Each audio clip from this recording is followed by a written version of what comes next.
Hello दोस्तों, स्वागत है मेरे यूट्यूब चैनल ITI ऑनलाइन में। दोस्तों, यहाँ पे हम टोटल 1000 क्वेश्चंस को डिस्कस कर रहे हैं। पिछली क्लास को नहीं देखी, आप जाके वो क्लास देख सकते हैं। ये क्वेश्चंस आपके लिए आगामी इसरो DRDO और NCL का जो एग्ज़ाम होने वाला है उसके लिए काफ़ी महत्वपूर्ण होने वाले हैं। तो चैनल को सब्सक्राइब कर लीजिए और सारे वीडियो को आप देख लीजिए, जिससे आपको चीज़ें आपकी सारी क्लियर हो जाएंगी। कौन कौन से ऐसे क्वेश्चन हैं जो आपको एग्ज़ाम में पूछे जाते हैं और आपसे वो चीज़ें गलत नहीं होंगी एग्ज़ाम में। चलिए दोस्तों, सबसे पहले क्वेश्चन पे आ जाते हैं। Fly cutter is use on, यानी कि फ्लाई कटर किस पे यूज़ किया जाता है? तो लेथ मशीन में हम फ्लाई कटर का ही प्रयोग करते हैं। नेक्स्ट क्वेश्चन है, 1 वाट को हम जब हम यूनिट में लिखेंगे तो किस प्रकार से लिखेंगे? तो 1 वाट को हम जूल पर सेकेंड में लिखते हैं। ये वर्कशॉप कैलकुलेशन के क्वेश्चन को भी मैं इंक्लूड कर रहा हूँ क्योंकि ये आपके लिए काफ़ी महत्वपूर्ण है। और इलेक्ट्रिकल से रिलेटेड ये जो कुछ क्वेश्चन पूछे जाने हैं इलेक्ट्रॉनिक्स से, ये यही क्वेश्चन NCL में आपसे पूछे जाने हैं। इसलिए मैं बोलता हूँ कि आप मेरी सारी क्लासेस को देखिए, ये एक क्वेश्चंस आपके लिए बहुत महत्वपूर्ण होने वाले हैं। चलिए दोस्तों, नेक्स्ट क्वेश्चन है वेल्ड डिफेक्ट। तो अंडरकट भी एक वेल्ड डिफेक्ट के अंतर्गत आता है। यहाँ पे एक क्वेश्चन था, उसका मैंने ऑप्शन यहाँ नहीं दिया है। आगे मैं क्वेश्चंस को मैं सही से एक्सप्लेन करूँगा, एक एक चीज़ को बताऊँगा। यहाँ पे फिलहाल वेल्ड डिफेक्ट हमारा अंडरकट एक वेल्ड डिफेक्ट के अंतर्गत आता है। नेक्स्ट क्वेश्चन एग्ज़ाम में काफ़ी बार पूछा जाता है, कन्वर्ट करना है किलोग्राम पर मीटर क्यूब को। ये हमारा डेंसिटी का फॉर्मूला होता है और यहाँ पे इन्होंने ऐसा फिगर दिया है 10⁹ तो हम इसको कैसे लिखेंगे? हमारे 10⁻⁹ अगर आपको 9 दिया गया है तो यहाँ पे ग्राम पर मिलीमीटर क्यूब, केजी का मतलब होता है किलोग्राम का 10⁻3। ऐसे ही मिलीमीटर, जो मीटर से मिलीमीटर को कन्वर्ट करने के लिए 10⁻6 रखते हैं, तो इसीलिए 3 + 6 ऐड हो जाता है, इसीलिए यहाँ पे 10⁻9 आंसर में आ रहा है। तो कुछ इस टाइप के भी क्वेश्चंस पूछे जाते हैं, इसीलिए मैंने इंक्लूड किया है ताकि आपको एग्ज़ाम में कन्फ्यूज़न ना हो। क्योंकि एग्ज़ाम में कई इस टाइप के क्वेश्चंस पूछे जाते हैं और आपका आते हुए भी चीज़ें गलत हो जाती है क्योंकि आप सिली मिस्टेक वहाँ पे कर आते हो। और ध्यान से अगर आप करेंगे तो आपको ये क्वेश्चंस भी आपके एग्ज़ाम में हो जाएंगे। तो चैनल को प्लीज़ लाइक कर दीजिए और शेयर कर दीजिए उन दोस्तों में जो आपकी तरह तैयारी कर रहे हैं गवर्नमेंट एग्ज़ाम की। नेक्स्ट क्वेश्चन है, 1 pound is equal to, 1 pound कितने ग्राम के बराबर होता है दोस्तों? तो 435.6 ग्राम, यानी कि 1 पाउंड 435.6 ग्राम के बराबर होता है। नेक्स्ट क्वेश्चन है, ये पाउंड हमारी ब्रिटिश यूनिट होती है और ग्राम हमारी इंडियन है। CGS और MKS का प्रयोग हम इंडिया में करते हैं। चलिए दोस्तों, नेक्स्ट क्वेश्चन देख लेते हैं। यहाँ से इन्होंने पूछा है, which of the following hammer can be use for stretching और पिनिंग द मेटल, यानी कि मेटल को स्ट्रेच करने और उसमें पिनिंग करने के लिए हम कौन से हैमर का प्रयोग करते हैं?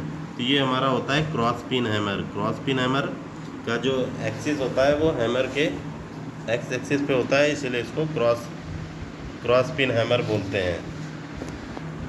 ऐसे ही हमारा एक स्ट्रेट पिन हैमर होता है जो हमारा स्ट्रेट होगा, जो एक्सिस जो हैमर होगा उसके स्ट्रेट में होगा, तो ये हमारा हो जाएगा स्ट्रेट पिन हैमर। अगर ये इसके क्रॉस होगा तो ये हो जाएगा क्रॉस पिन हैमर। ऐसे ही एक बॉल पिन हैमर आता है, उसका सिरा ऊपर से गोल होता है, नीचे से चपटा होता है। और ये आप कमेंट करके बताइए स्लेज हैमर का वेट कितना होता है। चलिए दोस्तों, नेक्स्ट क्वेश्चन है, the point angle of centre punch. Centre punch का पॉइंट एंगल कितना होता है? 90 डिग्री होता है। दोस्तों, यहाँ पॉइंट एंगल से क्वेश्चन आपके हर एग्ज़ाम में रहते हैं और हर एग्ज़ाम में आपसे या फिर सेंटर पंच का पूछ लेगा या फिर डॉट पंच जिसका 60 डिग्री होता है, या विटनेस पंच का जिसका 30 डिग्री होता है, जिसे प्रिक पंच भी हम बोलते हैं, जिससे निशान वगैरह करने के लिए हम इस प्रयोग करते हैं। चलिए दोस्तों, नेक्स्ट क्वेश्चन देख लेते हैं।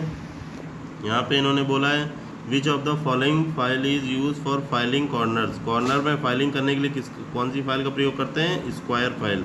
तो जो स्क्वायर फाइल होती है हमारी कॉर्नर में फाइलिंग के लिए प्रयोग की जाती है। नेक्स्ट क्वेश्चन है, which one of the following material has lowest resistance.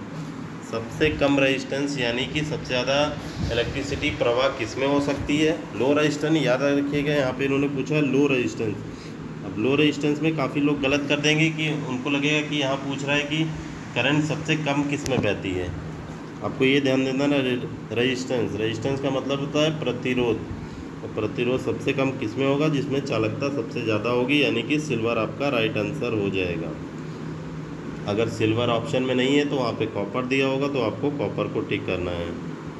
ये वैसे ज़्यादातर सिल्वर से ही क्वेश्चन पूछे जाते हैं। LMRC की पुरानी 2018 के एग्ज़ाम में भी ये क्वेश्चन आया था, तो काफ़ी छात्रों ने इस क्वेश्चन को गलत कर दिया। इसीलिए मैंने इस क्वेश्चन को इंक्लूड किया हुआ है। चलिए दोस्तों नेक्स्ट क्वेश्चन देख लेते हैं। यहाँ पूछ रहा है pillar file is used in. Pillar file का प्रयोग कहाँ किया जाता है? तो नैरो स्लॉट में, यानी कि बिल्कुल संकीर्ण जगहों पे हम पिलर फाइल का प्रयोग करते हैं। चलिए दोस्तों नेक्स्ट क्वेश्चन है, नेक्स्ट और लास्ट क्वेश्चन है आज की वीडियो का। यहाँ पूछ रहा है which of the following is not a part of combination set. Which is a part of, यानी कि पार्ट, ये कौन कौन सा पार्ट है कॉम्बिनेशन सेट का? तो ये प्रोटेक्टर हेड, स्क्वायर हेड और सेंटर हेड। अब देखिए दोस्तों एक इम्पॉर्टेंट चीज़ आपको बता दूं कि जहाँ पे नॉट दिया रहता है ना, इसको लोग भूल जाते हैं, क्यों? वो ध्यान नहीं देते और वहाँ टिक कर आते हैं गलत ऑप्शन पे। तो नॉट का मतलब होता है नहीं है।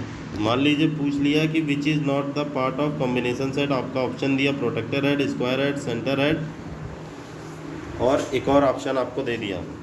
जैसे मान लीजिए कि कोई भी अदर ऑप्शन दे देता है, हैमर देता है, कुछ भी अलग दे देता है, तो आपको बताना कौन सा उसमें नहीं है। तो कौन सा नहीं होगा उसमें दोस्तों? वो जो चौथा ऑप्शन होगा वो नहीं होगा। तो ये चीज़ें आप याद रखना, नॉट का बहुत अहम रोल होता है।